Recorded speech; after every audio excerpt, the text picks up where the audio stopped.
डोंबिवलीतल्या MIDC भागात असलेल्या सोनारपाडा या ठिकाणी एका केमिकल कंपनीत मोठा स्फोट झाला। या स्फोटामुळे साधारण 3 ते 4 किलोमीटरचा परिसर हादरल्याचं सांगण्यात येतंय। दरम्यान या स्फोटानंतर आता विविध राजकीय प्रतिक्रिया उमटू लागल्यात। यावरून राष्ट्रवादी काँग्रेसच्या शरद पवार गटाचे आमदार जितेंद्र आव्हाड यांनी MIDCवर आरोप केलेत। 2 वर्षांपासून MIDC कडून कोणत्याही कंपनीचं फायर ऑडिट करण्यात आलेलं नाही असं ते म्हणाले। एखादी दुर्घटना घडू नये यासाठी जी काळजी घ्यायची असते ती प्रशासकीय पातळीवर कधीच घेतली जात नाही। महत्त्वाचं म्हणजे फायर ऑडिट सारखी गोष्ट महाराष्ट्र शासनाच्या कोणत्याच विभागाद्वारे केली जात नाही।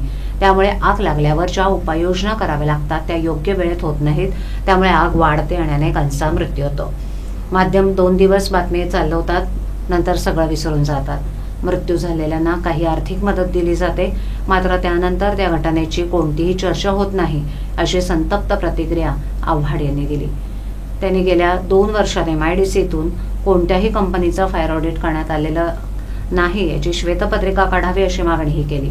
डोंबिवलीत 2 वर्षापूर्वी अशाच प्रकारची घटना घडली होती, त्यावेळेला घराघरात आग पोहोचली होती। आजपर्यंत अशा घटना घडू नयेत त्यासाठी कोणत्याही उपाययोजना करण्यात आलेल्या नाहीत। तेव्हापासून आजपर्यंत MIDCनं किती कंपन्यांचं फायर ऑडिट केलं याची श्वेतपत्र काढावं असं ते म्हणाले।